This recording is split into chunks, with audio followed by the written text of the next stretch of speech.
Sister Ramya గారు బాలానగర్ నుంచి ఈ విధంగా ప్రశ్న అడుగుతున్నారండి. నేను పనిచేసే స్థలంలో కొంతమంది నన్ను ఇలా అడుగుతున్నారు, మీ దేవుడే గొప్ప, మా దేవుడు కూడా గొప్ప, అందరూ ఒకటే అని అంటున్నారు, ఇది ఎంతవరకు కరెక్ట్ అని సహోదరి ప్రశ్న అడుగుతున్నారండి.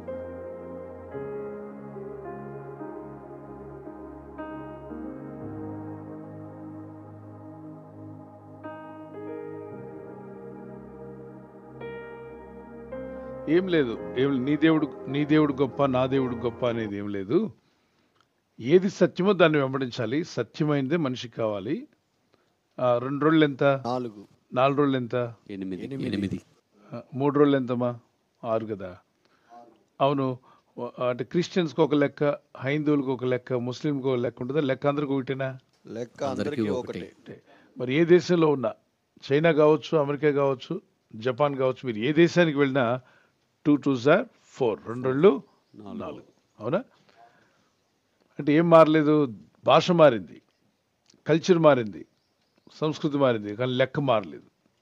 That is what truth. Truth అంటే ఎక్కడికి వెళ్ళినా మారదు. దేశం మారినా మారదు, ఊరు మారినా, భాష మారినా, మరి ఎన్ని మారినా ఏమీ మారకుండా అలాగే ఉండేటువంటి దాన్ని సత్యం అంటారు. లెక్క మారదు. అలాగే దేవుడు కూడా మారడు. సృష్టికర్త దేవుడు అంటాం కదా, దేవుడ్లు అనంగా ఏకవచనం వచ్చిందా, బహువచనం వచ్చిందా? ఏకవచనం వచ్చింది. కాబట్టి ఎవరా దేవుడు? నన్ను సృజించిన వాడెవరు? ఆయన తెలుసుకోవడానికి ప్రయత్నం చేయండి. నాకు తెలిసినంత వరకు ఆయన క్రీస్తు ప్రభువుని నేను తెలుసుకున్నాను. లేఖనాల్లో కూడా రాయబడింది. సో మీరు ఇంకా తెలుసుకోకపోతే దాన్ని ప్రయత్నం చేయండి, సత్యాన్వేషణ చేయండి. దేవుడు ఎవరై ఉండాలి? ఈ సృష్టికి కర్త ఎవరై ఉండాలి? సృజించినవాడు. మన ఆరాధన ఎవరికి వెళ్ళాలి? మన వర్షిప్ అనేటువంటిది, మనం ఆరాధించేటువంటిది ఎవరి చేతికి వెళ్ళాలంటే దేవునికి వెళ్ళాలి తప్ప మనుషులకు వెళ్ళకూడదు. మన దేవుని స్థానాన్ని ఎవరికి పడితే వాళ్ళకి ఇస్తాం. చాలామంది ఒక ముద్ద అన్నం పెట్టి కట్టుకునే వస్త్రం ఇస్తే నువ్వే నా దేవుడు అయ్యా అనేవాళ్ళు ఉన్నారా? ఉన్నారండి. ఒక పూట అన్నానికి దేవుడి స్థానం ఇచ్చేసావా? ఎప్పుడైనా నీ భార్య స్థానం, ఇప్పుడు నీ భార్య భోజనం పెట్టినట్టు మరో స్త్రీ బయట ఎక్కడైనా వెళ్ళినప్పుడు భోజనం పెట్టిందనుకో, నువ్వు నాకు భార్యలాగా ఉన్నావమ్మా అని చెప్తే ఏమంటది? మూతిపులు రాలగొట్టదు. అర్థం చేసుకున్నారా? అంటే భార్య స్థానాన్ని మరో స్త్రీకి ఇవ్వడానికి భయపడుతున్నావు. అలాగే ఎవరో ఇంట్లో భర్త బియ్య బస్తాలు అనేది అన్ని పని సాయం చేస్తుంటాడు. అలా బయటికి వెళ్ళినప్పుడు అక్కడ స్త్రీ నిలబడి ఉంది, పాపం సాయం చేయడానికి ఎవరు లేరు. ఒక పురుషుడు వచ్చి అద్భుతంగా సాయం చేశాడు. అప్పుడు ఆమె నిజంగా నువ్వు నా భర్తలాగే ఉన్నావయ్యా అని అంటుందా? అనదు. ఎందుకని? భర్త స్థానం ఎవరికి ఇవ్వదు. భూమి మీద ఉన్న మనుషులైన మనమే భర్త స్థానం ఎవరికి ఇవ్వం, భార్య స్థానం ఎవరికి ఇవ్వం. దేవుని స్థానం మాత్రం చాలా చీప్గా ఉంది కదా. ఎవరికి పడితే వాళ్ళకి ఒక పూట భోజనం పెట్టి బట్టలు ఇస్తే నువ్వే నా దేవుడు అయ్యా, రక్తదానం చేస్తే నువ్వే నా దేవుడు అయ్యా, గ్లాస్తో నీళ్ళు ఇస్తే థ్యాంక్ యూ అంటావు, ఒక కప్పు నీళ్ళు ఇస్తే థ్యాంక్స్ చెప్పావు కదా. మరి బకెట్ల కొలు నీళ్లు వాడుతున్నావు, ఆ నీరు ఇచ్చిన దేవునికి థ్యాంక్స్ చెప్తున్నావా? ఎవరా దేవుడిని వెతుకుతున్నావా? సూర్య చిన్న నక్షత్రములను సృష్టిని చేసిన దేవుడు ఎవరు? అది వెతికితే సత్యాన్వేషణ చేసినట్టు ఖచ్చితంగా సత్యదేవుని తెలుసుకుంటావు. God bless you. అంతకంటే ఎక్కువ చెప్పనక్కర్లా. ఆయన నేను తెలుసుకున్నాను, ఆయన విశ్వాసం ఉంచాను, ప్రార్థన చేస్తున్నాను. ఆయన ఎదుకు వస్తే విశ్రాంతి, మనశ్శాంతి, సమాధానం ఇస్తానని మీకు కూడా ఇస్తాడు. మీరు ట్రై చేసుకోండి, ప్రార్థన చేసుకోండి. ఆయన కాదని మీకు అనిపిస్తే మరి ఇంకెవరో మీరే సత్యాన్వేషణ చేసుకోమనండి. అయితే ప్రభు అయితే చెప్పిన మాట, ఆయనే మార్గం, సత్యం, జీవం. నీ కొరకు శిలువలో రక్తం కార్చాడు, ప్రాణం పెట్టాడు, మరణించాడు, పునరుద్ధరణ తిరిగి లేచాడు.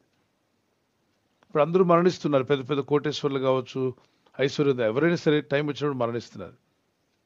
ఎవరైనా మరణించి తిరిగి వచ్చి చెప్పారా అసలు మరణం తర్వాత ఏముంది? మరణం అవతల ఏముంది?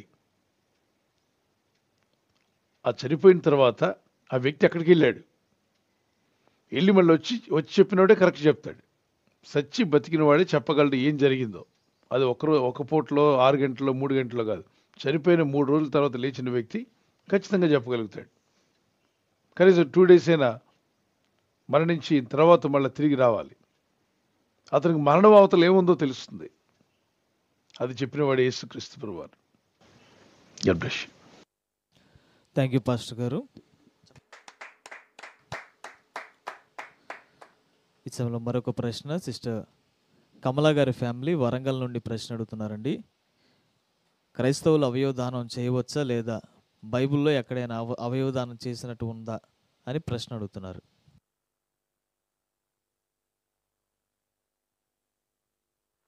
ఓకే, అసలు అవయవ దానం చేయొచ్చా, అవయవాలు దానం చేయొచ్చా అనే ఒక ప్రశ్న తెలుసుకోవాలన్న వారు చేయి చూపించగలరా? If you would like to know I'll give you answer for that. Okay, అవయవ దానం చేయొచ్చా చేయకూడదా, బైబిల్లో ఉందా, అసలు అవయవ దానం చేసినట్టు ఉందా తెలుసుకోవాలనుకుంటున్నారా? ఎస్ పాస్టర్ గారు. రైట్. మొట్టమొదటిగా ఆదామును దేవుడు చేసిన తర్వాత అవ్వను చేయడానికి ఎవరి ఎముకతో దేవుడు అవ్వ అనేటువంటి స్త్రీని కలుగు చేశాడు? ఆదాము. అంటే ఆదాము ఎముక డొనేట్ చేసినట్టేగా. ఎస్ పాస్టర్ గారు. ఆదాము ఎముక నుండి తీసి ఆ ఎముక నుండి స్త్రీని కలుగు చేశాడు దేవుడు. గమనించారా? మొట్టమొదటిగా సృష్టిలో మొదటి మనిషి దగ్గర నుండే ఆ ఎముక తీసినప్పుడు రక్తం కూడా వచ్చి ఉండొచ్చు. ఆ తర్వాత ఎముక ద్వారా దేవుడు చేసినాడు. అంటాడుగా ఆదాం ఏమంటే, నా రక్తంలో రక్తం, నా మాంసంలో మాంసం అంటాడు, నా ఎముకలో ఎముక. సో నా నుండి నువ్వు వచ్చావు, నా నుండి తీయబడ్డావు అని ఒక పాట పాడతాడు 3వ అధ్యాయంలో, 2వ అధ్యాయం చివరిలో కూడా. సో మీరు ఆ మాటలు మీరు గమనిస్తే దేవుడైన ప్రభు ఆదాము నుండి తీసినటువంటి ఎముకతో ఆ మాంసంతో దాన్ని ఆఫ్ కోర్స్ ఆ గాయం మానిపాడు. చూద్దాం అప్పుడు దేవుడైన యెహోవా 2వ అధ్యాయం అవయవ దానం చేయొచ్చా లేదన్నది. అప్పుడు దేవుడైన యెహోవా ఆదామునకు గాఢ నిద్ర కలుగు చేసి అతను నిద్రించినప్పుడు అతని ప్రక్కటెముకలలో ఒక దానిని తీసి ఆ చోటును మాంసంతో పూడ్చివేశాను. ఇది సైంటిఫిక్గా శాస్త్ర పరిశోధకులు కూడా దీని నుండి ఒక పాఠం నేర్చుకున్నారు వాళ్ళు. ఏంటది? ఎక్కడైనా చర్మం కొట్టుకుపోయిందంటే తొడ చర్మం తీసి అక్కడ వేసేస్తారు. అంటే మానవ దేహంలో ఎక్కడైనా చర్మం బాగా పోయి రక్తం బ్లీడ్ అయిపోయి ఎముకలు బయటకు కనిపిస్తున్నాయంటే తొడ దగ్గర ఎక్కువ చర్మం ఉంటుంది కాబట్టి అక్కడ లైట్గా కట్ చేసి దాన్ని తీసుకొచ్చి ఇక్కడ వేస్తే అంటుకుపోయి అది హీల్ అయిపోతుంది గాయం, ఎముకలు కనబడకుండా. సో దీని నుండే అనేక విషయాలు వైద్యులు కూడా నేర్చుకున్నారు. తర్వాత ఆపరేషన్ చేసేటప్పుడు ఏమి ఇస్తారు చెప్పండి? ఒక వ్యక్తికి ఏదైనా ఆపరేషన్ చేసి బాడీలో కట్ చేసేది ఇవ్వాలంటే మత్తు ఇస్తారు. ఇక్కడ ఆదాముకు గాఢ నిద్ర ఇచ్చాడు. అనస్థీషియా అని కనిపెట్టిన సైంటిస్టు అడిగారు అందరూ, అయ్యా ఈ అనస్థీషియా కనిపెట్టక ముందు ఒక వ్యక్తిని, ఒక రోగిని ఆపరేషన్ చేస్తున్న టైంలో నా నొప్పి తట్టుకోలేక చచ్చిపోయేవాళ్ళట.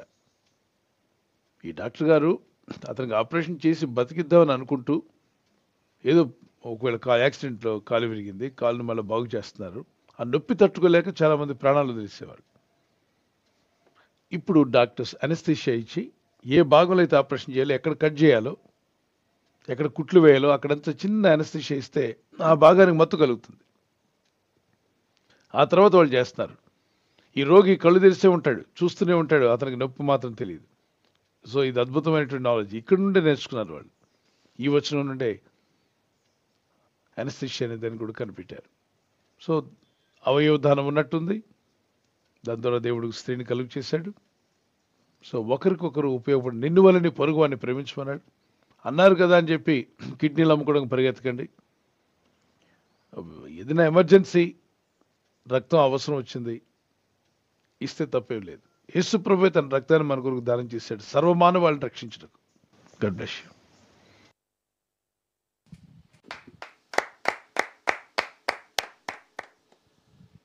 థ్యాంక్ యూ పాస్టర్ గారు.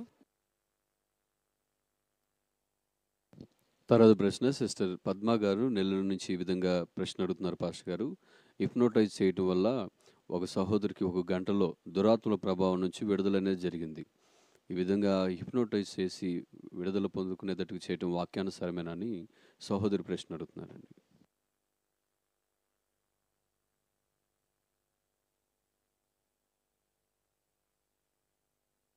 మంచి ప్రశ్న, ప్రాక్టికల్ ప్రశ్న అడిగారు. మార్క్స్ సువార్త 1వ అధ్యాయం 20 నుండి 26 వచనం వరకు చదివినప్పుడు 20 మార్క్స్ సువార్త చాప్టర్ 1 వర్స్ 24, 25, 26లో సమాజ మందిలో ప్రభు అని దేవుడు మాట్లాడుతుండగా యేసయ్య అపవిత్రాత్మ పట్టినవాడు కేకలు వేస్తూ అరుస్తూ ఉండగా ప్రభు గద్దిస్తాడు వెళ్ళిపోమని. అది విలువలాడించి వాడిని వదిలిపోయిననుంది. మార్క్స్ సువార్త 9వ అధ్యాయం 26 వచనంలో కూడా శిష్యులు వెళ్ళగొట్టలేకపోతే ఆ వ్యక్తిని తీసుకొస్తారు ప్రభు దగ్గరికి. ప్రభు ఆజ్ఞాపించగానే అపవిత్రాత్మ ఆ బిడ్డను విడిచిపోమన్నప్పుడు అది కొద్ది నిమిషాలు, కొంత టైం తీసుకుంది, ఎక్కువ టైం ఏం తీసుకోవాలా. కానీ విలువెల్లాడే గట్టిగా కేకలు వేసి విలువెల్లాడి పడిపోయి వెళ్ళిపోయింది దురాత్మ. ఆ వ్యక్తి బాగుపడ్డాడు. ప్రభు గద్దించిన క్షణాల్లో, నిమిషాల్లో వెళ్ళిపోయాయి. సో గంట సేపు కూర్చొని దెయ్యంతో పోరాడాల్సిన అవసరం లేదు. రెండవది, కొందరు దెయ్యం పట్టిన వాళ్ళని బైబిల్తో కొడుతుంటారు. Don't do that. అది కూడా వాక్యానుసారం కాదు. జుట్టు పట్టుకుని లాగుతూ కొట్టడం, వాళ్ళు ఒకవేళ ఎగిరి గంతులు వేస్తూ అటు ఇటు అందరినీ విరుచుకుని పడుతుంటే చేతులు పట్టుకుని ఆపొచ్చు. ఎందుకంటే కూర్చున్న వాళ్ళ మీద వెళ్ళిపోతుంటారు. వాళ్ళు ఆ స్పిరిట్లో ఉన్నప్పుడు వాళ్ళకి తెలియదు అది కరెంటు వైరో లేకపోతే అక్కడ ఏమైనా పైప్స్ ఏమైనా ఉన్నాయో, ఏమైనా అడ్డుగా ఉండి తగిలి పడిపోయే అవకాశం ఉంది. కాబట్టి ఆ వ్యక్తి క్షేమం కొరకు వాళ్ళు పట్టుకుంటారు. గద్దించగా ఎంతో మందిలో దురాత్మలు వెళ్ళిపోయాయి. అసలు వాళ్ళు ఎక్కడెక్కడ కూర్చున్నారు జనాల్లో, అక్కడుండి వాళ్ళ దురాత్మలు కేకలు వేయడం, అవి బయటకు వచ్చేయడం ప్రభు చేస్తాడు ఆ పని. మహిమ దేవునికే. మరి మీరు అన్ని ప్రసంగాలు రాసుకున్నట్టుగా ఉన్నారు. అన్ని విషయాలు కూడా క్లియర్గా కులంకుషంగా మీరు మాట్లాడుతున్నారు. మీ ప్రసంగం, నేను చేసిన ప్రసంగాలను మాట్లాడి మీరు మాట్లాడారు. God bless you. ప్రభు మిమ్మల్ని దీవించగా. చెప్పండి, హిప్నటైజ్ చేయనక్కర్లా. సరే, దెయ్యాలతో మాట్లాడించడం అవసరం లేదు. 2 చోట్లే ప్రభు మాట్లాడించాడు. అది కూడా చాలా తక్కువ టైం. మన వాళ్ళు చాలామంది దురాత్మలు అడుగుతుంటే ఎక్కడి వచ్చావో చెప్పు, అసలు ఎప్పుడు చనిపోయావో చెప్పు, నీ పేరేంటి, నీ ఊరేంటి. దెయ్యాలు అబద్ధం చెప్తాయి, నిజం చెప్తాయా? అబద్ధాలు చెప్తే నిజం చెప్పినా నమ్మకూడదు కదా. దెయ్యాలు అబద్ధాలు చెప్తాయని తెలిసినప్పుడు దెయ్యాలతో కూర్చొని మనం ఏంటి వాటితో ముచ్చట్లించడం ఏంటి? దెయ్యంతో ముచ్చటించమనుందా? సర్వలోకానికి వెళ్ళి సర్వసృష్టికి సువార్త ప్రకటించండి, దెయ్యములతో మాట్లాడండి, దెయ్యాలతో ముచ్చటించమనలా, దెయ్యములను వెళ్ళగొట్టండి అన్నాడు. మార్క్ 16:17లో నమ్మిన వారు వాళ్ళని సూచక్రియలకు రమ్మడు, వారు నా నామమును దెయ్యములను వెళ్ళగొట్టుదురు. దెయ్యాలను వెళ్ళగొట్టిన వారికి వాటితో ముచ్చట్లు పెట్టుకోవద్దు, వాడిని అడగనక్కర్లా. తర్వాత మెంటల్ వాళ్ళు ఉంటారు, మానసిక రోగులు. బ్రెయిన్లో కొన్ని తేడాలు వచ్చినప్పుడు ఓసిడి ప్రాబ్లం అని రకరకాలు, ఇవి దెయ్యాలు కావు, ఇది బ్రెయిన్లో ఏర్పడినటువంటి ప్రాబ్లం. చూడండి, చర్మంలో కొన్నిసార్లు మార్పులు వస్తుంటాయి, ఎముకల్లో మార్పులు, అంటే ఎదుగుదలలో కానీ జాయింట్స్లో కానీ ఇబ్బందులు కలగవచ్చు. అలాగే బ్రెయిన్లో కూడా వాపు లాంటిది వచ్చినప్పుడు కానీ, మనిషి ఎప్పుడో ఏవో మాటలు మాట్లాడుతుంటాడు, దాన్ని కూడా కొంతమంది దెయ్యములని అనుకుంటారు. అందుకే ఇది అసలు దెయ్యమా లేకపోతే ఇది మానసిక రోగమా? ఆ బిడ్డ కానీ ఆ యవనస్తులు కానీ బాగా స్కూల్కి వెళ్తూ సడన్గా ఓసిడి ప్రాబ్లం వల్ల వాళ్ళు డిఫరెంట్గా ప్రవర్తించడం, అప్పుడు మీరు గమనించాలి. ప్రార్థించండి, ముందు ప్రభు రక్తంలో గద్దించండి, ప్రభు రక్తం ప్రేరాలు అప్లై చేయండి, గద్దించండి. ఏమీ పోలేదు అంటే అభిషేకం పట్టి దైవసేవకులు కూడా గద్దించి ప్రార్థన చేస్తారు. ప్రభునామం వాడినా పోలేదు అంటే తప్పనిసరిగా డాక్టర్కి చూపించండి, వారు ప్రాబ్లం ఏంటి తెలుసుకోవడానికి ప్రయత్నం చేస్తారు. మన పరమ డాక్టర్ ప్రభువే. దేవుని మీద భారం మోపే ఏదైనా చేయండి. God bless you. Thank you pastor గారు. తర్వాత ప్రశ్న శ్రద్ధ గారు కడప నుండి ఈ ప్రశ్న అడుగుతున్నారు. మత్తయి సువార్త 10వ అధ్యాయము 34వ వచనం వాక్య వివరణ అడుగుతున్నారండి. నేను భూమి మీదకి సమాధానమును పంపవచ్చితనని తలంచుకుడి, ఖడ్గమునే గాని సమాధానమును పంపుటకు నేను రాలేదు అని ఉంటుంది కదా. ఈ వాక్యం యొక్క వివరణ అడుగుతున్నారు పాస్టర్ గారు.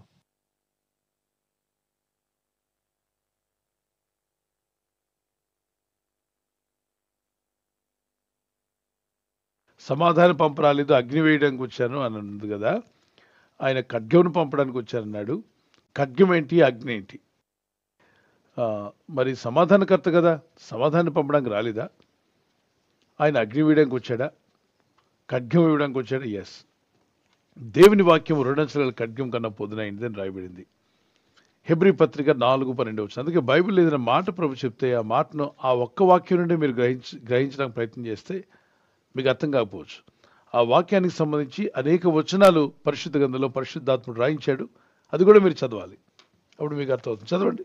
ఎందుకనగా దేవుని వాక్యము సజీవమై బలము గలదై 2 అంచులు గల ఎటువంటి ఖడ్గము కంటెను వాడిగా ఉండి ప్రాణాత్మలను కీళ్లను మూలుగను విభజించినంత మట్టుకు దూరుచు హృదయం యొక్క తలంపులను ఆలోచనలను శోధించుచున్నది.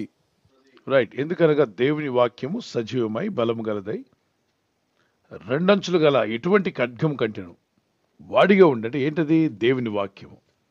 ప్రాణాత్మలను బాగు చేస్తుంది, కీళ్లను బాగు చేస్తుంది, మూలుగను విభజించినంత మట్టుకు దొరచు, హృదయం యొక్క తలంపులను ఆలోచనలు కూడా సరిచేస్తుందట. దేవునికి స్తోత్రం. మరి సమాధానం అంటే ఏంటి? ఇప్పుడు నేను ఒక మాట చెప్తాను.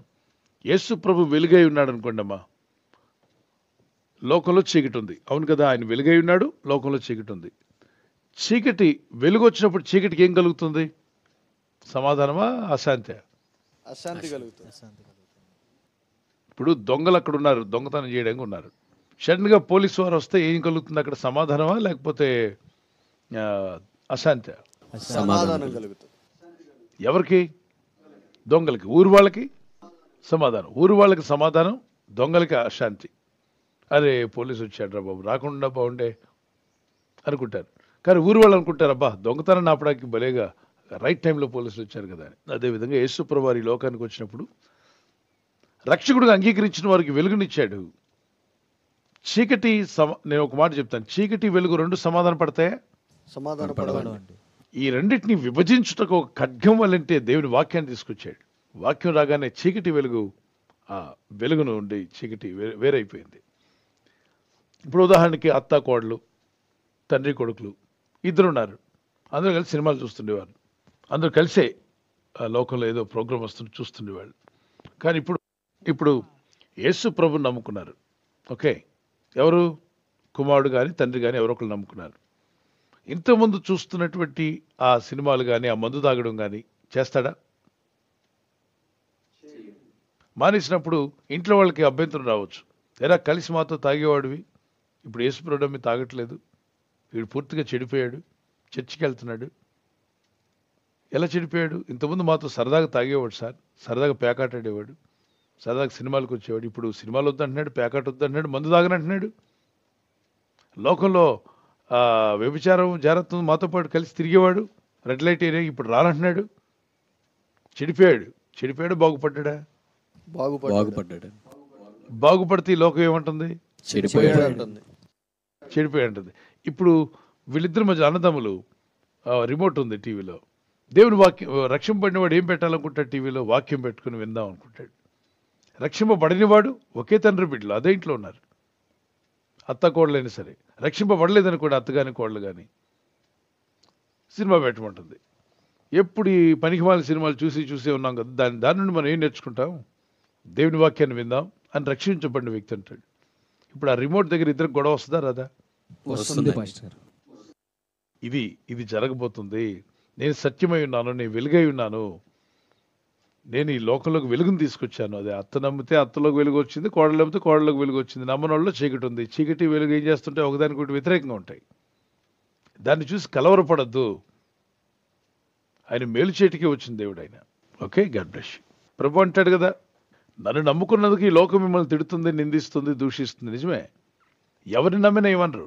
యేసు ప్రభుని నమ్మామంటే మాత్రం వెంటనే కొందరికి తక్కువ కులం అంటారు, కొందరు మనకు అక్కర్లేదంటారు, కొందరు ఆ దేవుడిని ఎందుకు నమ్మేమని. ఆ యేసు ప్రభులో ఏమైనా తప్పులు ఉన్నాయని చూపించమనండి, ఆయన దోషాలు ఉన్నాయేమని చూపించమనండి. మిగిలిన అనేక మంది దైవాలని పిలువబడుతున్న వారిలో ఎన్నో లోపాలు కనిపిస్తాయి. వాళ్ళ జీవన విధానంలో, వాళ్ళ చరిత్ర పుస్తకాలు చదువుతున్నప్పుడు దేవుళ్ళని పిలువబడుతున్న వారిలో ఎన్నో రకాల లోపాలు కనిపిస్తాయి. యేసు ప్రభులో ఏ లోపము, ఏ పాపము కనిపించదు. మరి అటువంటి పాపము లేని ప్రభుని నమ్మితే ఎందుకు అభ్యంతరం పడుతున్నారు? ఈ లోకాన్ని వెళ్ళే ఆత్మలు అభ్యంతరపరుస్తాయి. వాటి గురించి భయపడద్దు, విశ్వాసంతో ఉండండి. ఏదో ఒక రోజున సత్యాన్ని అందరూ గ్రహించాలని ప్రార్థన చేద్దాం.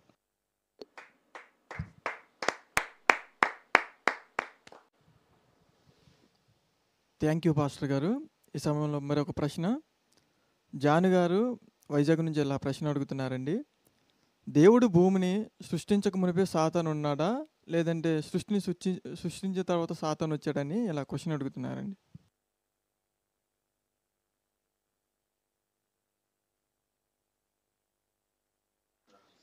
ముందు నుండే ఉన్నాడుగా, భూమిని చేయక ముందు నుండే ఉన్నాడు. మనం లేఖనాల్లో చూద్దాం. For example, when we're reading newspaper చదువుతున్నప్పుడు న్యూస్ పేపర్ పైన హెడ్లైన్స్ ఉంటాయి. ఓకే, ఆ హెడ్లైన్స్లో మనం చదువుతాం, అక్కడ ఏదో కార్ యాక్సిడెంట్ అయిందని ఏదో చదువుతాం. కింద చదివితే దాని దగ్గర మ్యాటర్ ఉండదు. మ్యాటర్ ఎక్కడ ఉంటుంది చెప్పండి? లోపల పేజీలో ఉంటుంది. అలాగే హెడ్లైన్స్ ఇచ్చినట్టుగా కొన్ని హెడ్లైన్స్ ఉంటాయి. ఇది ఎక్కడ దేవుడు చేస్తుండగా ప్రతి ముక్క కూర్చొని రాశాడు ఆ మోషే గారు? రాయిలా. సృష్టి అయిన తర్వాత ఎన్నో తరాలు గతించిన తర్వాత మోషే ద్వారా దేవుడు సినాయి పర్వతం మీద 40 రాత్రింపగళ్ళు ఫాస్టింగ్ ఉండి ఉపవాసం ఉండి ఆయన కిందకు దిగకుండా నీరు తాగలేదు, ఆహారం తినలేదు. అసలు ఉండడమే గొప్ప మెరకల్. అప్పుడు ప్రభువైన దేవుడు బయలుపరిచాడు ఏదైనా తోటలో ఏం జరిగింది, ఏమేమి ఎప్పుడెప్పుడు ఎలా జరిగాయి అన్ని విషయాలు దేవుడు చెప్పగా మోషే రాశాడు. ఆది కాండము, నిర్గమకాండము, లేవి కాండము, సంఖ్యాకాండము, ద్వితీయోపదేశకాండం, from Genesis till Deuteronomy. Genesis, Leviticus, మరి Genesis, Exodus, Leviticus, Numbers and Deuteronomy. So ఈ 5 రకాలైన పుస్తకాలు పెంటెట్యూక్ అంటారు, 5 books. దీనిని రాయడానికి దేవుడు మోషేని వాడుకున్నాడు. మరి దేవుడు ఆత్మ ప్రేరేపించబట్టే ఈయన రాశాడు. ఎవరు? మోషే. అందులో మానవుల మధ్యలో చూడండి, మానవులుగా మనం అర్థం చేసుకుంటూ ఉంటాం దేవుని మాటలు, కొన్నిసార్లు అర్థం చేసుకోలేకపోతాం. దేవుడు చెప్పినప్పటికీ కొన్ని విషయాలు అర్థం చేసుకోలేకపోతాం. కానీ రాయించిన వాడు దేవుడు. దాని యొక్క సారాంశం ఏంటంటే సృష్టికర్త దేవుడే భూమిని చేశాడు. భూమి నిరాకారం ఎందుకు అయింది? దేవుడు ఆది యందు భూమి ఆకాశం సృజించాను. 2వ వచనంలో నిరాకారం అయిపోయింది. దెయ్యాలు వచ్చి పడగొట్టి దాన్ని నిరాకారం చేసేసాయి. మళ్ళీ తిరిగి ఆకారంలో తీసుకురమ్మన్నాడు అని చెప్పి ఒక సిద్ధాంతాన్ని వాళ్ళు మాట్లాడుతున్నారు. కానీ దాని అంతా మనం తీసుకున్నాకల్లా ఆది ఖండానికి ముందు ఏం జరిగిందో వినొద్దు, ప్రకటన గ్రంథానికి తర్వాత ఏముందో వినొద్దు. Okay, don't go beyond Genesis. There will be a wrong theories can confuse you and they can manipulate something else. The demons can work out. But alagne after the revelation, if anybody speaks out of the revelation, don't talk to them, don't listen to those books, because what is given to us mankind, ఇది చాలు అన్నాడు, ఇది మనిషికి సరిపోతుంది అన్నాడు. ఇప్పుడు మనం ఆదికాండం genesis చదివితే మనకి ఏం తెలుస్తుంది? సృష్టికర్త దేవుడే. ముందు భూమిని చేశాడు, ఆకాశం చేశాడు, సముద్రాన్ని, చంద్రుని చేశాడు, సూర్యుని చేశాడు. మొత్తానికి చేసిన దేవుడా కాదా? Yes, God is the creator. Come to that conclusion. And ఆయన చేసినప్పుడు ఏం చెప్పాడు? ఇది మంచిది అన్నాడు. ప్రతిది చేసిన తర్వాత అంత మంచిది మంచిది మంచిది అన్నాడు. ఒక యూనివర్సిటీలో అమెరికా దేశంలో ఒక స్టూడెంట్ అడుగుతున్నాడు, మరి దేవుడు అంతా మంచిది మంచిది కలుగు చేసినప్పుడు అంతా చెప్పాడు కదా, మరి పిచ్చి మొక్కలు ఎందుకు వచ్చాయి, ముళ్ళ చెట్లు ఎందుకు వచ్చాయి, గంజాయి చెట్లు ఎందుకు వచ్చాయి, మరి ఇవన్నీ మంచివి కావు కదా, పొగాకు ఎందుకు వచ్చింది అని అడిగాడు. దానికి మనం ఏం సమాధానం చెప్తాం? దేవుడు సృష్టించినవన్నీ మంచివి అన్నప్పుడు చెడ్డవి ఎందుకు వచ్చాయి? కొన్ని తింటే చనిపోతున్నారు కూడా మనుషులు. మరి అవి మంచివి అన్నప్పుడు మంచివే ఉండాలి కదా, చెడు ఎందుకు వచ్చిందని అదో ప్రశ్నగా. ఆ ప్రశ్నకు జవాబు ఏంటి? ఆదికాండం 3వ అధ్యాయం 15, 16, 17 వచనాల్లో ఆదాము పాపం చేసి when he disobeyed God, when he committed sin, God has given punishment. ఏమన్నాడంటే, ఆదామా నీవు ఇది చేసినందున నీ నుదుటి చెమట కార్చి బ్రతుకుతావు. నువ్వు నుదుటిని ఏం చేస్తావు? చెమట కారుస్తావు. అంటే నువ్వు కష్టపడతావు. భూమి గచ్చ పొదలు ముళ్ళ పొదలు మొలిపిస్తుంది. చూడండి 3:17లో ఆయన ఆదాముతో, నీవు నీ భార్య మాట విని తినవద్దని నేను నీకు ఆజ్ఞాపించిన వృక్షఫలములు తింటివి గనుక నీ నిమిత్తము నేల శపించబడి ఉన్నది. విన్నారా? నీ నిమిత్తం, నిన్ను శపించట్లా. ఎందుకని? ఏముందంటే దేవుడు ఆల్రెడీ వాళ్ళిద్దరిని దీవించాడు, ఆశీర్వదించాడు. దేవుడు ఒకసారి ఆశీర్వదించి మళ్ళీ శపించడం దేవుని చిత్తం కాదు. కాబట్టి నువ్వు ఈ పని చేసావు కాబట్టి నీ నిమిత్తం నేల శపించబడి ఉన్నది. సో ప్రయాసతోనూ నువ్వు బ్రతుకుతావు. ఎలా బ్రతుకుతావు అంటే, నీ జీవితంలో ప్రయాసాలు ఉంటాయి భూమి మీద. నువ్వు బ్రతుకు దినములన్నీ దాని పంట తిందువు. తర్వాత మాట, అది మొండ్ల తుప్పలను గచ్చ పొదలను నీకు మొలిపించును. ఆ యూనివర్సిటీ స్టూడెంట్కి ఇచ్చిన సమాధానం ఇదే. నానా, ఇది పాపం చేసిన తర్వాత ఇవన్నీ కలిగాయి. Thorns also and thistles shall it bring forth to thee. అది మొండ్ల తుప్పలను గచ్చ పొదలను నీకు మొలిపించును. పొలంలోని పంట నువ్వు తింటావు, కానీ గచ్చ పొదలుంటాయి, ముళ్ళ పొదలుంటాయి. ఎప్పుడు మొలిసాయి ఇవన్నీ? పాపం చేశాక, పాపం చేయకముందా? పాపం చేసిన తర్వాత కదా. అందువల్ల శపించబడింది, ఈ నేల శపించబడింది. అందుకే భూమి మీద ఉన్న వాళ్ళందరికీ ప్రయాసలు, వ్యయ ప్రయాసలు, ఇబ్బందులు, సోదరులు ఉంటాయి. మళ్ళీ అన్నాడు, నువ్వు ఆ భూమి పంట తింటావు అన్నాడు. పొలాలు పండుతాయి, ఆహారం తీసుకుంటాం, ఫలిస్తాం, కానీ కొన్ని ఇబ్బందులు తప్పవు ఈ భూమండలం విడిచేంత వరకు. అందుకే ఆయన యందు విశ్వాసం ఉంచి జీవితం. God bless you.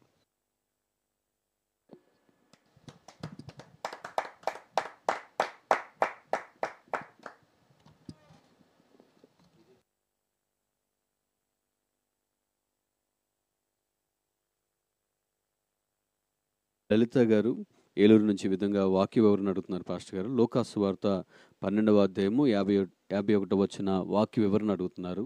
నేను భూమి మీద సమాధానము కలగజేయవచ్చునని మీరు తలంచుచున్నారా? కాదు, భేదమునే కలగజేయవచ్చునని మీతో చెప్తున్నాను. ఈ యొక్క వాక్య వివరణ అడుగుతున్నారు పాస్టర్ గారు.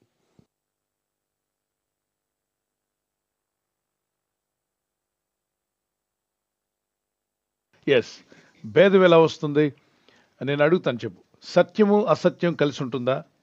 ఉండదు. ఉండదు పాస్టర్. మరి సత్యం ఎవరు? యేసుప్రభు నేనే మార్గం సత్యం జీవం అన్నాడు కదా. అవునండి. జీవము మరణం కలిసి ఉంటాయి, రెండిట్లో భేదం ఉందా? భేదం రెండిట్లో భేదం ఉంది.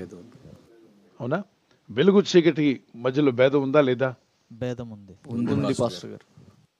సత్యానికి అసత్యానికి మధ్యలో భేదం ఉందా? ఉంది పాస్టర్ గారు. ధర్మం అధర్మం మధ్యలో భేదం ఉంది. పరలోకానికి నరకానికి మధ్యలో భేదం ఉంది. దేవుడికి దెయ్యానికి భేదం ఉంది. As simple as that. ఆయన వెలుగై ఉన్నాడు. వెలుగు వచ్చినప్పుడు చీకటి ఎవరిని ద్వేషిస్తుంది?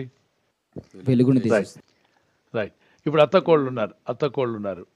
ఇద్దరు కలిసి కూర్చొని సీరియల్ చూస్తుండేవాళ్ళు. ఆ కన్నీరు ఈ కన్నీరు, ఏట్లో కన్నీరు. అసలే ఉన్న కన్నీరు ఎక్కువ, మళ్ళీ కొత్త కన్నీరు చూస్తున్నారు. ఈ టైంలో ఒకరు రక్షించబడ్డారు, అత్త కానీ కోళ్ళు కానీ. ఇప్పుడు అదే టీవీలో వాక్యం వినాలని కోరుతున్నారు ఒకరు. రక్షించబడిన వారికి దేని మీద ఆసక్తి అంటే నీతి కొరకు ఆకలి తప్పులు కలిగి ఉంటారు. ఈ వ్యక్తి ప్రభుని నమ్మిన తర్వాత వాక్యం వినాలంటుంటే ఆ రక్షించబడని వ్యక్తి ఏమంటాడంటే అదే రిమోట్ తీసుకొని, ఆ స్త్రీ కానీ ఆ పురుషుడు కానీ, ఈ వాక్యాల్లో నాకేముంది, నాకు ఆనందం ఏమి లేదు, నేను ఇదిగో ఈ సీరియల్ చూస్తాను, ఈ సినిమా చూస్తూ కూర్చుంటాను. వీళ్ళేమంటారు, అందులో ఏముందండి, దానిలో ఏముంది, రక్షణ ఎదుగుతాను. ఇద్దరు అన్నదమ్ములు ఉన్నారు, పొగాకు బాగా కలుపుకొని ఇద్దరు కలిసి కట్టుకొని తాగేవారు పొగ, సిగరెట్. రక్షించబడినవాడు వాటిని మానేశాడు, పేకాడడం మానేశాడు. మరి వాడు ఆడమంటున్నాడు, ఇద్దరి మధ్యలో భేదం వచ్చింది, నేను ఆడనంటున్నాడు. రక్షించబడినవాడు నాకు వద్దు, అవన్నీ ఎందుకు, దానిలో వ్యర్థం, టైం వేస్ట్. ఒకప్పుడు కలిసాడే కదా, ఇప్పుడు మన ఇద్దరి మధ్యలో భేదం ఎందుకు వచ్చిందంటే ఎందుకు ఆడట్లేదు అంటాడు. అవి ఆడడం వల్ల మనం నష్టమే కదా, జూదం ఆడడం కరెక్ట్ కాదు, మందు తాగడం కరెక్ట్ కాదు అంటున్నాడు. ఇద్దరు కలిసి కూర్చొని ఎంత చక్కగా బాటిల్ తెచ్చుకొని చెరుసాగం కలుపుకొని తాగేవాళ్ళం కదా, ఇప్పుడు ఎందుకు నువ్వు తాగట్లేదు చెప్పు అని చెప్పంటాడు. రక్షించబడినవాడు అంటాడు, నేను తాగాలని నాకు అనిపించట్లేదు, దానిలో నాకు ఆనందం లేదు. మరి మొన్న మధ్య వరకు తాగావుగా, యేసు ప్రభు నమ్మాక నీకు ఇప్పుడు వద్దనిపిస్తుంది. అవును. సో ప్రభుని నమ్మిన తర్వాత వీళ్ళిద్దరి మధ్యలో భేదం వచ్చిందా లేదా చెప్పండి, నమ్మినోడికి నమ్మనవాడికి. వచ్చిందండి. అంటే ఆయన అదే చెప్తున్నాడు, నేను ఈ లోకానికి వెలుగునివ్వడానికి వచ్చాను, ఆయన సత్య సమాధానకర్త అయి ఉన్నాడు. మరి ఎందుకని ఆ మాట అన్నాడు అంటే, భేదం ఎందుకు వచ్చింది, భేదాలు ఎందుకు వచ్చాయంటే సత్యం ప్రకటించినప్పుడు అసత్యం విభేదిస్తుంది. ఆయన సత్యమై ఉన్నాడు. నేను ఈ లోకానికి వెలుగన్నాడు. యోహాను సువార్త 8, 12, 9, 5 వచనం. వెలుగు వచ్చినప్పుడు చీకటి విభేదిస్తుంది. ధర్మానికి అధర్మానికి, సత్యానికి అసత్యానికి, చీకటికి వెలుగునకు, పరలోకానికి నరకానికి భేదం అనేది ఖచ్చితంగా దెయ్యానికి దేవునికి. సో వీళ్ళు కూడా రక్షింపబడేంత వరకు ఇద్దరి మధ్యలో భేదం కనబడుతుంది. రక్షించబడ్డాక చంపలేసుకుని సారీ తప్పు అయిపోయిందని భార్యని అడిగిన వాళ్ళు, భర్తను అడిగిన వాళ్ళు ఉన్నారు. వీళ్ళకంటే ఎక్కువ వాళ్ళు ప్రార్థన చేసిన వాళ్ళు ఉన్నారు. ఓకేమా, గాడ్ బ్లెస్ యు.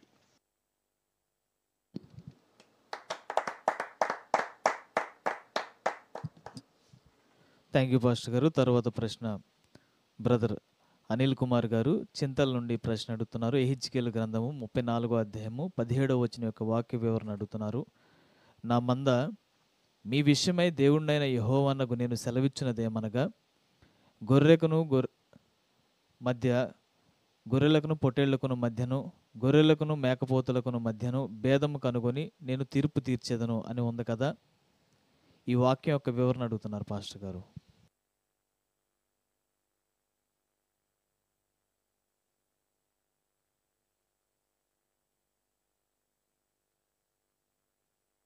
ఇక్కడ ఈ వాక్యం చదువుదాం. ఎహెజ్కేలు గ్రంథంలో ఉంది, మత్తయి సువార్తలో కూడా ఉంటుంది. 25వ అధ్యాయం 36వ వచనం నుండి కూడా చదవచ్చు.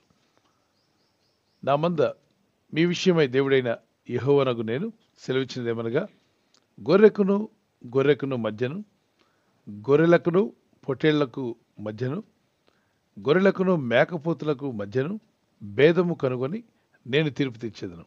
ఇక్కడ ఏంటి గొర్రెకు మధ్యలో, తర్వాత గొర్రె పొట్టేళ్లకు గొర్రెలకు మధ్యలో, గొర్రెలకును మేకపోతులకు మధ్యలో తీర్పు ఏంటి? గొర్రె మేక ఈ రెండు తీసుకుందాం. ఇప్పుడు రోడ్డు మీద వెళ్తున్నాయి. గొర్రెల కాపర్లను చూశారుగా, గొర్రెల కాపర్లు ముందు వెళ్తుంటాయి, కాపర్ని వెంబడిస్తుంటాయి గొర్రెలన్నీ. చూశారు ఎప్పుడైనా వీధుల్లో వెళ్తున్నప్పుడు? చూసాం పాస్టర్ గారు. వెళ్ళిపోతూ ఉంటాయి గొర్రెల కాపర్ని అతను అనుసరించి వెళ్ళిపోతున్న రోడ్ల మీద కూడా కనిపిస్తుంటాయి, పొలాల్లో కూడా. చూడండి, నేను న్యూజిలాండ్, ఆస్ట్రేలియా వెళ్తే ఎక్కువగా గొర్రెలు ఎక్కువ ఉంటాయి అక్కడ. ఒక కాపర్ గట్టిగా పిలిచినట్టునే చక్కగా మేత మేస్తూ తల కిందకి పెట్టుకుని మేస్తున్నవన్నీ కూడా తలపైకి ఎత్తి అతను పిలిచినట్టు పరిగెత్తుకుంటూ వచ్చాయి. కొంత సమయం అయిన తర్వాత మళ్ళా వెళ్ళి వాటి తీరికి అవి మేస్తూ ఉన్నాయి. అక్కడ నిలబడిన కాలేజ్ స్టూడెంట్ గట్టిగా పిలిచాడు, గట్టిగా స్వరమెత్తి పిలిచాడు. ఎలా? కాపరు పిలిచినట్టుగానే పిలిచాడు. కానీ ఒక్క గొర్రె కూడా తలెత్తి చూడలా. మరొక స్టూడెంట్ పిలిచాడు, కాపరు కన్నా గట్టిగా పిలిచాడు, అరిచాడు, రమ్మని పిలిచాడు. కాపరు స్వరాన్ని దగ్గరగా కాపీ చేసి మరీ పిలిచాడు. కానీ గొర్రె తల ఎత్తలేదు, కనీసం ఆ స్వరం వైపు చూడడం కూడా లేదు. నా గొర్రెలు నా స్వరం వింటాయన్నాడు ప్రభు. సహజంగా గొర్రె స్వభావాన్ని మనం చూస్తే అది పచ్చని గడ్డిని తీసుకుంటుంది. మేక స్వభావం చూడండి, వీధిలో మేకలు వెళ్తున్నాయి అనుకోండి, ఎవరింటి ముందున్న మొక్కలైనా ఏం చేస్తాయి? తినేస్తాయి, తినుకుంటూ వెళ్ళిపోతాయి. అది పిచ్చి మొక్క, క్రోటన ఏమి చూడవు, నోటికి అందినవన్నీ కూడా మేసుకుంటూ వెళ్ళిపోతాయి. ఇక్కడ చూడండి, ఇతను పిలుస్తున్నాడు. కాపరి పిలవగానే మేస్తున్నవన్నీ కూడా తలలు పైకెత్తి కాపరి స్వరాన్ని విని పరిగెత్తుకుంటూ, సార్ పిలిచారా, మీ స్వరం విన్నాం అని చెప్పి మేతమేయడం ఆపి వచ్చేసాయి. మనం కూడా భోజనం మీద నుండి అమ్మ పిలిచినా కూడా వెళ్ళాం, కానీ ఇక గొర్రెలు అయితే మాత్రం కాపరి స్వరం విని వచ్చేసాయి. ఇది మత్తయి సువార్త 10 అధ్యాయం చదివితే ప్రభు అంటాడు, నా గొర్రెలు నా స్వరం వింటాయని. My sheep will hear my voice అన్నాడు. మరి అదే టైంలో మరొక స్టూడెంట్ పిలుస్తాడు చూడండి, ఒక గొర్రె కూడా రాదు. ఒక స్టూడెంట్ పిలుస్తుంటే ఎంత అరిచి గింజుకున్నా గీ పెట్టినా ఇతను మరొక అతను పిలుస్తున్నాడు. తల ఎత్తుతుందా? గొర్రెలు ఏమైనా తల ఎత్తాయా? లేదండి. ఒక్కటి తల ఎత్తలా. నువ్వెవరో మాకు తెలియదయా అని చెప్పి. అలాగే దేవుని ప్రజలు ఉన్నారట భూమి మీద. దేవుని వాక్యాన్ని విన్నప్పుడే వాళ్ళు దేవునితో కనెక్ట్ అవుతారు. ఆయన బిడ్డలు ఎప్పుడు కూడా ఆయన వాక్యంతో కనెక్ట్ అవుతారు. మిగిలిన వారు దేవుని స్వరాన్ని గుర్తించరు. వారు లోకంలో ఉన్నారు, లోకాత్మ చేత పీడించబడుతున్నారు. ఇప్పుడు గొర్రెల స్వభావం, మేకల స్వభావం ఏంటంటే, గొర్రె కాపరిని వెంబడిస్తుంది. మేక కాస్తున్న కాపరి మేకలు తోలుకుంటూ వెళ్ళాలి, అన్ని వైపుల నుండి తోలుకుంటూ వెళ్ళాలి. అవి వెళ్ళిపోతూ ఉంటాయి, ఎటు పడితే అటు వెళ్తాయి. అవి మేక నవలను ఆకంటూ లేదు, అన్ని ఆకులు నవలేస్తుంది. అన్ని బోధలు వింటుంటారు. ఇటు వచ్చి ఏసై బోధ వింటారు, అటు వెళ్ళి గురూజీ బోధ వింటారు, అటు వెళ్ళి బాబా చెప్పింది వింటారు. అంతా ఒకటే అంటారు. చెట్టు కింద మీరు కూర్చొని చెప్తున్నా మీ మాట కూడా వింటారు. ఎవరైతే ఏముంది అంతా ఒకటే అంటారు. అంటే సత్యానికి అసత్యానికి ఉన్న విలువ, వెలుగు చీకటికున్న విచక్షణ వీళ్ళకుండదు. వీళ్ళకి కావాల్సింది స్వార్థం. నేను హ్యాపీగా ఉంటే చాలు, ఏ దేవుడి ఫోటో అయినా పెట్టేస్తాను, ఏ పటం పెట్టమన్నా పెడతాను, మొక్కుతాను, నాకు లాభం వస్తుందా లేదా. లాభం వస్తుందంటే అతను ఎవరు ఏంటి ఏం చేసినా నాకు అనవసరం, అతను మొక్కేస్తానంతే. నేను చేసే వ్యాపారం సక్సెస్ అవ్వాలి, నా చదువులో మంచి మార్కులు రావాలి, నా జీవితం హ్యాపీగా ఉండాలి. కాబట్టి ఎవరిని మొక్కమంటావు చెప్పు? దేన్నైనా మొక్కడానికి రెడీ. అంటే తన స్వార్థం కొరకు, తన క్షేమంగా ఉండడానికి అసత్యాన్నైనా మొక్కుతాడు. సత్యం కాకపోయినా మొక్కుతాడు, దేవుడు కాకపోయినా మొక్కేస్తాడు. గొర్రె దేవుని విశ్వాసం ఉంచిన వారు దేవుడా కాదా, సత్యమా కాదని తెలుసుకుంటారు. మరి పొట్టేళ్లకు గొర్రెకు మధ్యలో భేదం ఏంటి? పొట్టేళ్ళు అంటే ఏంటి? కొమ్ములు తిరిగాయి. గర్వించిన విశ్వాసులు, గర్వం. చూడండి, కొందరు గర్వంతో తప్పుడు సిద్ధాంతాలు బోధిస్తూ విశ్వాసాలను బాధించేవాళ్ళు లేరా? సంఘాల్లో కూడా మనకు కనిపిస్తారు. చాలా గర్విష్ఠులుగా ఉంటారు, అహంకారులుగా ఉంటారు. అక్కడ దాకా బోధకుల్లో కూడా కొందరు మాకు మించిన సేవ లేదు, మాకు మించిన పరిచర్య లేదు, మేమే నెంబర్ 1 అనుకునే వాళ్ళు ఎంతమంది కనబట్టలే. మా చర్చే నెంబర్ 1 చర్చ్, మా వాక్యమే కరెక్ట్, ఇంకెవరు చెప్పినా కరెక్ట్ కాదు, మా సంఘం మాత్రమే వెళ్తుంది పరలోక రాజ్యానికి, మిగిలిన సంఘాలన్నీ రైతు బజార్కి వెళ్ళి దోసకాయలు కొనుక్కుంటాయి, మేము మాత్రం వెళ్ళిపోతాం. ఇది ఒక గర్వం. పొట్టేళ్లను కూడా దేవుడు గద్దిస్తాడంట. అందుకే గర్విష్ఠులను దేవుడు యెహోవా దూరం నుండే ఎరిగి ఉన్నాడు అన్నాడు. దేవునికి అసహ్యమైన వాటిలో గర్వం ఒకటి, అహంకారం ఒకటి. అటువంటి వారికి ఉండకూడదు అంటాడు. So God bless you brother. ఇది మత్తయి సువార్త 25వ అధ్యాయం 36 నుండి కూడా మీరు చదవండి. అక్కడ నీతిమంతులు అంటే గొర్రెలు మేకల గురించి మాట్లాడుతూ ఆయన, నేను ఆకలిగా ఉన్నప్పుడు మీరు నాకు ఆహారం పెట్టారు, వస్త్రాలు లేనప్పుడు నాకు వస్త్రాలు ఇచ్చారు, నేను చెరలో ఉన్నప్పుడు నన్ను చూడడానికి వచ్చారు, దిగంబరనై ఉంటేనే నాకు బట్టలు ఇచ్చితిరి, రోగినై ఉంటేనే నన్ను చూడవచ్చితిరి, చెరసాల్లో ఉంటేనే నా ఎద్దుకు వచ్చితిరి అని చెప్పాను. అప్పుడు వాళ్ళు ఏమన్నారంటే 37, అందుకు నీతిమంతులు అన్నాడు. గొర్రెలు అంటారు కానీ అక్కడ వాళ్ళు నీతిమంతులు, ప్రభువా ఎప్పుడు నీవు ఆకలి కొని ఉండుట చూచి నీకు ఆహారం ఇచ్చితివి, నీవు దప్పికొని ఉంటే చూచి ఎప్పుడు దాహం ఇచ్చితివి అని అడిగారు. అదే ఎప్పుడు వాళ్ళ వీధిలోకి యేసు ప్రభు రాలేదు, దప్పికొన్నప్పుడు ఆయనకి ఇచ్చినట్లేదు. అప్పుడు అన్నాడు ప్రభు, పరదేశినై ఉంటని అందుకు రాజు మిక్కిలి అల్పులైన ఈ నా సహోదరుల్లో ఒకనికి మీరు చేసిద్రి, నాకు చేయకపోయినా నా పేర్లో వచ్చిన నా బిడ్డలకు మీరు చేశారు కాబట్టి నాకు చేసినట్టే, నిశ్చయంగా మీరు నాకు చేసినట్టే అని చెప్పి పరలోక రాజ్యాన్ని ఇచ్చాయంట. ఎవరికి? నీతిమంతులు. అక్కడ ముందు భాగంలోనేమో గొర్రెల్ని మేకలను వేరు చేశాను అన్నాడు.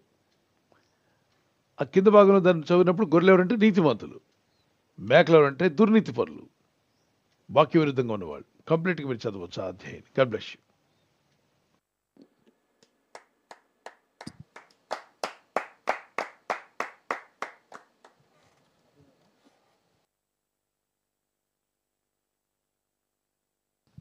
థ్యాంక్ యూ పాస్టర్ గారు. తర్వాత ప్రశ్న చంద్ర గారు కూకట్పల్లి నుండి ప్రశ్న అడుగుతున్నారు. లూకాసు సువార్త 22వ అధ్యాయము 36వ వచనంలో తన బట్టను అమ్మి కత్తి కొనుక్కోవాలని ఉంది కదా, అంటే దీని వివరణ ఏంటి అని ప్రశ్న అడుగుతున్నారండి.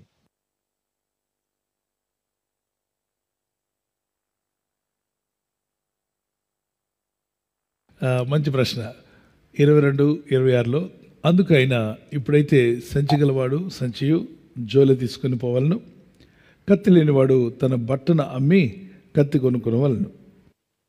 ఇది స్పిరిచువల్ మీనింగ్లోకి వెళ్తే ఆత్మీయతలో కత్తి ఖడ్గము అన్నప్పుడు హెబ్రీ పత్రిక 4:12 వచనంలో, ఇప్పుడు చూడండి, మన రక్షింపబడిన వ్యక్తిని, రక్షణలోకి వచ్చిన వ్యక్తి ఏం కొనుక్కోమని చెప్తున్నాం మనం. ఒక వ్యక్తి యేసుప్రభువుని నమ్మానండి, నాకు నమ్ముకోవాలని ఆశపడుతున్నానండి అన్నప్పుడు ఏం కొని చదవమంటాం? బైబిల్ కొని. వినబట్లేదేంటి? బైబిల్ కొని చదవమంటాం. ఎందుకు చదవమంటున్నాం బైబిల్ కొని? హెబ్రీ పత్రిక 4:12లో, ఎందుకనగా దేవుని వాక్యము సజీవమై బలము గలదై రెండంచులు గల ఎటువంటి ఖడ్గం కట్టిన వాడిగా ఉండి ప్రాణాత్మలను కీళ్లను మూలుగను విభజించినంత మట్టుకు దొరచు, హృదయం యొక్క తలంపులను ఆలోచనలను శోధించున్నది. ఈ యొక్క దేవుని వాక్యము మనిషి జీవితంలో ఎన్నో మార్పులు తెస్తుంది కనుక రెండంచులు గల ఇటువంటి ఖడ్గం కంటే పొదునైనది. అందుకే ఈ వాక్యం కొనుక్కోండి. ఇది స్పిరిచువల్ మీనింగ్లోనే చూడాలి. నిజానికి మామూలు కత్తులు కావవి. మామూలు కత్తులు అయితే ప్రతి పాస్టర్ దగ్గరే ఉండాలి, కత్తి ఉండాలి. అందరి దగ్గర ఇప్పుడే ఉంది, బైబిల్ ఉంది, పరిశుద్ధ గ్రంథం ఉంది. సో దేవుడు యేసుప్రభువు చెప్పిన మాటలో కొన్ని స్పిరిచువల్ మీనింగ్స్ ఉన్నట్టుగా అలాగే అర్థం చేసుకోవడానికి అవ్వదు. ఉదాహరణకి చెప్తాను. యేసుప్రభువు అన్నారు ఒక దగ్గర, ఏమని, లిటరల్గా లిటరేచర్ ఇస్ డిఫరెంట్, మనం అర్థం చేసుకోవడం వేరండి. నా నామలో మీరు దెయ్యాలను వెళ్ళగొట్టండి అన్నారు. నా నామలో మీరు ఏదడిగినా ఇస్తా అన్నాడు. అప్పుడు మీరు ప్రభా, రాయబడిన వాక్య ప్రకారం చెప్తున్నాను ప్రభా అని ప్రార్థనలో నా నామలో ఇవ్వు దేవా, నా నామలో ఇవ్వు తండ్రి అని మీరు అన్నారనుకోండి, మీనింగ్లెస్. నా నామం అన్నప్పుడు యేసుక్రీస్తు నామం అని మనం అక్కడ పెడుతున్నాం. అలాగే షాపుకి వెళ్ళి పలాంది కొనుక్కురమ్మని చెప్పామనుకోండి, కొనడానికి వెళ్ళిన వ్యక్తి అతను నా నామలో, అది నా పేర్లు అడగండి బాబు మీకు ఇస్తానని చెప్తే, సార్ నా పేర్లు అడగమన్నారు ఇవ్వండి అని చెప్పండి, నువ్వెవరయ్యా, నీ పేరేంటి అంటాడు. ఏ వ్యక్తి అయితే చెప్పాడో నా పేర్లు అడిగి రమ్మని, ఆ వ్యక్తి పేరు మనం అక్కడ వాడాలి. అలాగే రాయబడిన దాంట్లో మనం అర్థం చేసుకొని మన వర్డ్స్ కలపగలుగుతున్నాం. ఇక్కడ కూడా కత్తి కొనండి అన్నప్పుడు పరిశుద్ధ గ్రంథం దేవుని వాక్యము కలిగి ఉండండి. అప్పటికి బైబిల్ ఇవ్వబడలేదు, వారి చేతిలో లేదు కనుక దేవుని లేఖనాలు ఉన్నాయి, ప్రవచన లేఖనాలు ఉన్నాయి. ప్రవచన లేఖనాలు ఉన్నాయి, తోలు ప్రతుల్లో కనిపిస్తూ ఉంటాయి. వాటిని మనం చదవాలి, వాటి ప్రకారం మనం జీవించాలి. దేవుని వాక్యం అంటే 2 అంచుల గల ఖడ్గం కంటే పదునైన దేవుని వాక్యమై ఉంది. అది కత్తి కాదు కానీ దేవుని వాక్యం. God bless you. మళ్ళీ ప్రభు అక్కడే అంటాడు కదా, కత్తి పట్టుకున్నవాడు కత్తితో నశించును, నీ కత్తిని వరలో పెట్టు అన్నాడు.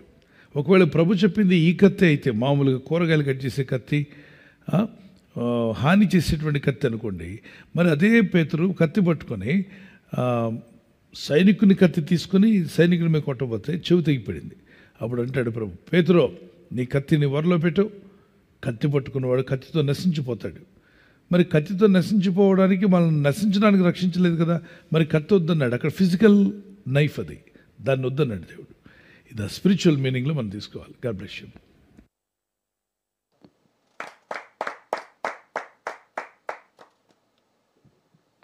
థ్యాంక్ యూ పాస్టర్ గారు. ఈ సమయంలో మరొక ప్రశ్న బ్రదర్ రాజు గారు విజయవాడ నుంచి ఈ విధంగా ప్రశ్న అడుగుతున్నారండి.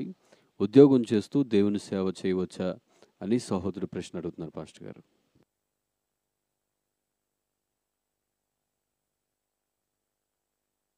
రైట్. ఇప్పుడు వ్యాపారం చేస్తున్న వ్యక్తి, ఒక ఉద్యోగం చేస్తున్న వ్యక్తి, అతను సాయంకాల సమయంలో వెళ్ళి ఒక గృహకుడికి నడిపిస్తూ వాళ్ళందరినీ దేవుల్లో నడిపిస్తున్నట్లయితే నడిపించవచ్చు. ఎందుకంటే దేవుని పనిలో పాల్గొంటూ సేవకులు చెప్పిన మాట ప్రకారంగా దైవజనుల టీంలో ఉండాలి. అతను సంపూర్ణ సేవకుడైన, సంపూర్ణ సేవకు సమర్పించుకున్న దైవజనుడు టీంలో ఉండాలి. ఉదాహరణకి ఒక దైవజనుడు ఉన్నాడు, సంపూర్ణంగా సమర్పించుకున్నారు, వారు దేవుని సేవ చేస్తున్నారు. వారి దగ్గర ఇతను ట్రైనింగ్ అయ్యి వారితో పాటు ఇతను వాళ్ళ టీంలో, బ్రదర్ మీరు అక్కడికి వెళ్ళి ఆ వీధిలో మీటింగ్ నడిపించండి, ఇక్కడ మీరు అధ్యక్ష పదవి వహించారు కాబట్టి మీరు ఈ పని చేయండి అన్నప్పుడు తాను వెళ్ళి ఆ పని చేసుకుని వచ్చి అక్కడ దేవుని బిడ్డలు ఏమైనా కానుకలు ఇస్తే తీసుకెళ్ళి సంపూర్ణ సేవ చేస్తున్న సేవకుడికి ఇచ్చేయవచ్చు. ఆ సేవకుడు, ఈ సేవకుడు వెళ్ళి రావడానికి అయిన ఛార్జెస్ అతను ఇవ్వచ్చు. ఈ సేవకులకి ఛార్జెస్ అయ్యి ఉండొచ్చు, ఖర్చులు. నాకు అవసరం లేదండి, నేను బిజినెస్ చేసుకుంటున్నాను, వ్యాపారం చేస్తాను పాస్టర్ గారు, నాకెందుకు అంటారు యథార్థమైన వాళ్ళు. దేవుని సేవ ఆ విధంగా చేస్తారు చాలామంది. వారు ఏమి ఆశించకుండా చేస్తారు. ఎవరైనా కానుకలు ఇచ్చినా తీసుకువెళ్ళి సంపూర్ణ సేవకు సమర్పించుకొని సేవ చేసి దైవ సేవకుడికి అప్పగిస్తారు. అక్కడ సేవ జరిగేలా చూస్తారు, పరిచర్యలు జరిగేలా చూస్తారు. అటువంటి వ్యక్తులు దేవుని మాటలు ప్రకటించడానికి, సువార్త ప్రకటించడానికి, కాటేజ్ ప్రేయర్స్ నడిపించడానికి అర్హులే. వారు దేవుని వాక్యంలో వారు తర్ఫీదు పొందారు, దేవునితో నడుస్తున్నారు, అనుభవ సాక్ష్యం ఉంది. వెళ్ళి రమ్మన్నారు కాబట్టి పాస్టర్ గారు చెప్పారు, వెళ్ళారు, వచ్చారు.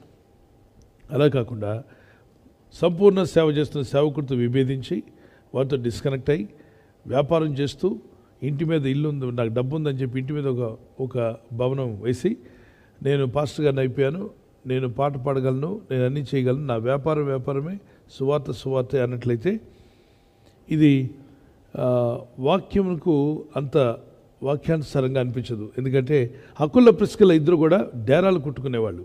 డేరాలు కుట్టే వ్యాపారం వాళ్ళది. లూదియా ఆమె యోధా రంగు పొడిని అమ్ముకునే వ్యాపారం.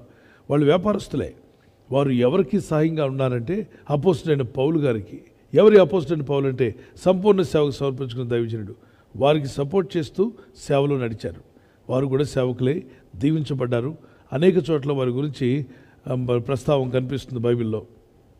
వారికి సంపాదించిన దాన్ని సేవకుని సేవలో వాడారు. ఆ విధంగా సహకరించడం మంచిది. అలా కాకుండా నేను ఉద్యోగం చేసుకుంటాను, నేను వ్యాపారం చేస్తాను, నేను చర్చ్ కూడా పెడతాను, నాకు అందరూ దశంభాగాలు కూడా ఇవ్వండి అంటే ఇదే సైడ్ బిజినెస్ లాగా చేయడం వాక్య విరుద్ధం. అలా చేయడం కంటే కూడా పరిచయం, ఒకవేళ ఏదో గ్రామం ఉంది, అక్కడ ఎవరు సేవలు లేరు, సంఘాలు లేవు, ఈయన వ్యాపారస్తులు ఈయనే పెట్టారు, ప్రార్థన నడిపిస్తున్నారు, ఆ వచ్చిన కానుకలను అక్కడ చర్చ్ డెవలప్మెంట్కి వాడుతున్నారు. ఆయన ఏం వాడుకోవట్లేదు ఆ కానుకలన్నీ కూడా. అక్కడ కమిటీ పెట్టి ముగ్గురిని ఆ కానుకలు జాగ్రత్త చూసుకోండి, ఈ కానుకలు జరుగుకోండి, ఈ చర్చ్ బిల్డింగ్ కట్టండి, ఈ భవనం కట్టండి, ఈ విధంగా ముందుకు వెళ్ళండి అని చెప్పి నడిపిస్తూ వేరే సేవకులను తీసుకొచ్చి అక్కడ ప్రార్థనలు పెడుతున్నారు.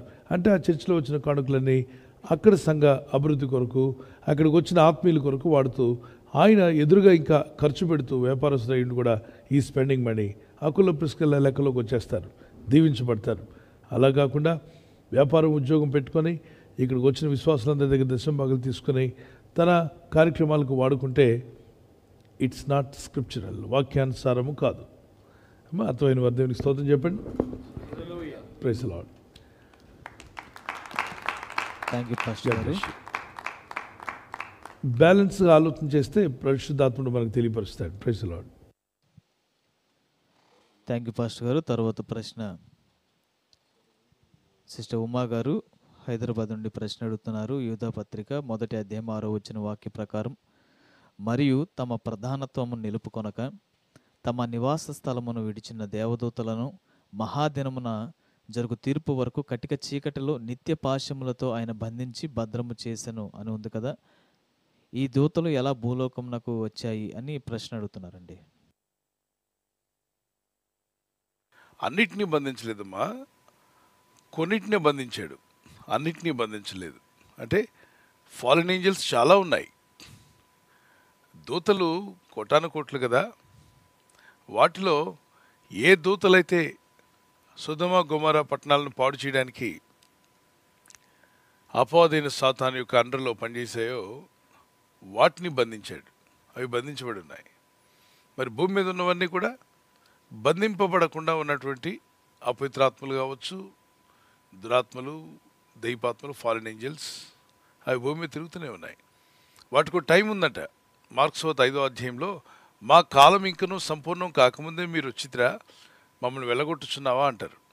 అంటే ఈ దురాత్మలకు టైం ఉంది, వాటికి క్యాలెండర్ ఉన్నట్టుంది. చూడండి, ప్రభు వెళ్ళగొట్టడానికి వచ్చాడు. ఆ అపవిత్రాత్మలు ఆ వ్యక్తిని విడిచిపోమంటున్నాడు. ఆ వ్యక్తి తన కుటుంబానికి దూరం అయ్యాడు.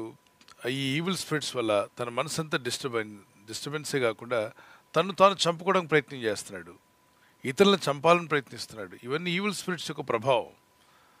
సో ప్రభు అక్కడికి వెళ్ళి అతను విడిపించే ముందు అతనిలో పట్టి అతని జీవితాన్ని పాడు చేస్తున్న అపవిత్రాత్మలను బయటకు వెళ్ళిపోమంటాడు. మత్తయి సువార్త 8:29 చదవండి. కాలము రాకమునిపై అది హైలైట్ చేసుకోండి. మార్కు సువార్తలో ఉన్న సంఘటన, మత్తయి సువార్త 8వ అధ్యాయంలో ఉన్న సంఘటన ఒకటే. వారంటే బహువచనం. ఈ అపవిత్రాత్మలు కానీ మనుషులను పడిచే దైవాత్మలు ఏమంటున్నాయి ప్రభుతో, దేవుని కుమారుడు అంటే దెయ్యాలకు అర్థమైంది యేసు ప్రభు వారు దేవుని కుమారుడికి ఈ లోకానికి వచ్చాడని.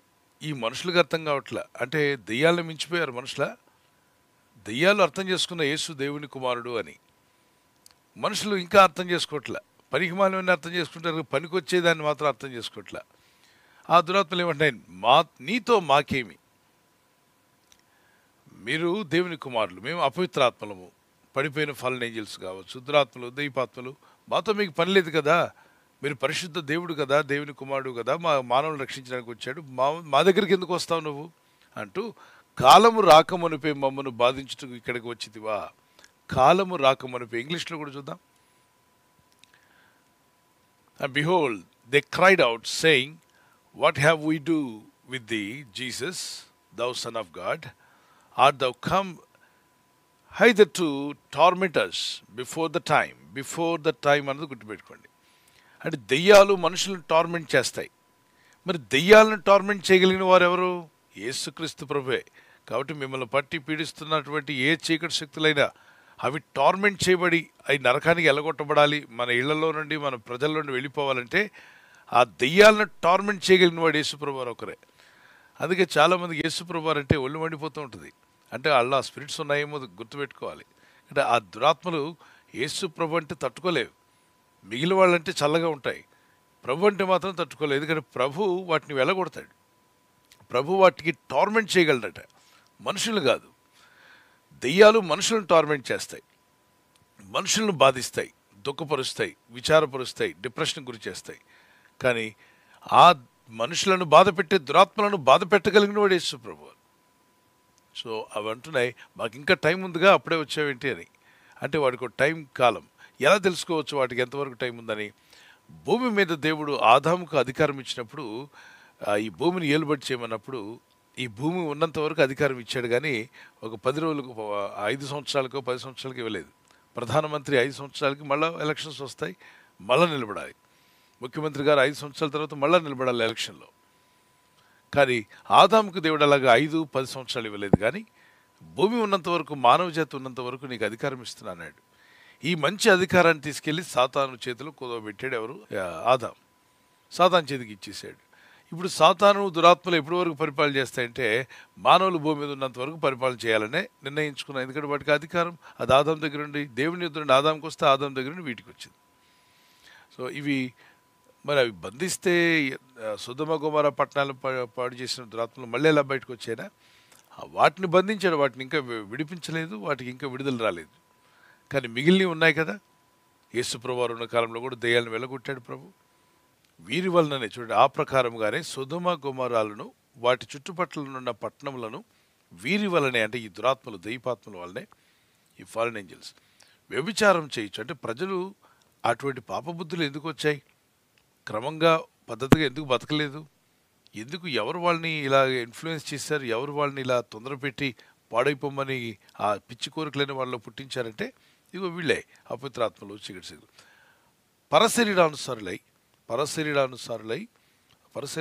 పరశరీరానుసారులైనందున నిత్యాగ్ని దండన అనుభవించుచు దుష్టాంతముగా ఉంచబడింది. ప్రజలు ఇప్పుడున్న ప్రజలందరూ అలా బ్రతికితే సొదొమ గొమొర్రా లాగా మీరు కూడా పిచ్చి వేషాలు వేస్తే ఈ లోకంలో ఉన్నవాళ్ళు, వాళ్ళకు కలిగిన గతే మీకు కూడా పడుతుంది, జాగ్రత్త అని దేవుడు ఓ దృష్టాంతంగా ఉంచాడు. వీరి వల్లనే అన్నాడు కదమ్మా. మరి 6వ వచనంలోకి వెళ్దాం. మరియు తమ ప్రధానత్వం నిలుపుకొనక తమ నివాస స్థలమును విడిచిన దేవదూతలను మహాదినము జరుగు తీర్పు వరకు కటిక చీకట్లో నిత్యపాశ్యములతో ఆయన బంధించి భద్రం చేశాను. ఓకే, బంధించి భద్రం చేశాక మళ్ళా వీరి వల్లనే, ఈ యొక్క దురాత్మల వల్లనే ఎలా జరిగింది అని చెప్పి మీకు డౌట్ ఉంటే, ఈ దురాత్మలు ఈ 7వ వచనంలో చేసిన పనులను బట్టి బంధించాడు దేవుడు. ఆ ప్రకారంగానే సొదొమ గొమొర్రాలో వాటి చుట్టుపక్కల ఉన్న పట్టణాలు వీరి వలననే అన్నాడు. ఎవరు? ఈ బంధించిన దురాత్మలు. అంటే అంతకుముందు బంధించలేదు. అవి భూమి మీద తిరుగులాడుతూ ఉన్నాయి. ఆదాం పర్మిషన్ ఇచ్చాడు కదా. అప్పుడు తిరిగిలాడే టైంలోనే సొదొమ గొమొర్రా పట్టణాలను ప్రేరేపించాయి. అందును బట్టి దేవుడు వాటిని బంధించాడు. ఓకే, బంధించిన తర్వాత సొదొమ గొమొర్రాకు రాలేదు. సొదొమ గొమొర్రాలు వీళ్ళు చేసిన ఆ పనులను బట్టి వాటిని బంధించాడు. బంధించబడి ఉన్నాయి. మరి మిగిలినవి చాలా ఉన్నాయి కదా, బంధింపబడనటువంటి దురాత్మలు చాలా ఉన్నాయి. అవి దురాత్మలే కాబట్టి, అపవిత్రాత్మలే కనుక మనుషులు అపవిత్రపరుస్తూనే ఉంటాయి. వాటి గుణమే అపవిత్రాత్మ.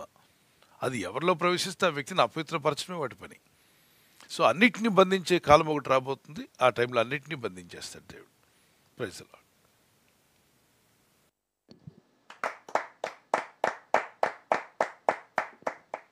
థ్యాంక్ యూ పాస్టర్ గారు. ఈ సమయంలో మరొక ప్రశ్న, బ్రదర్ రాజరత్నం గారు అమలాపురం నుంచి ఈ విధంగా ప్రశ్న అడుగుతున్నారండి. నిర్ధారణ బాప్టిస్ము రెండు ఒకటేనా? అదేవిధంగా మరొక ప్రశ్న, నిర్ధారణ అంటే ప్రభుబల తీసుకోవటమేనా? మరొక ప్రశ్న, బాప్టిస్మ్ అంటే పేరు మార్చడమా అని మరొక ప్రశ్న కూడా అడుగుతున్నారండి. ప్రభుబల్ల బిషప్ తండ్రి ఇవ్వాలా, పాస్టర్ కూడా ఇవ్వవచ్చు అని సహోదరులు ప్రశ్నలు అడుగుతున్నారండి.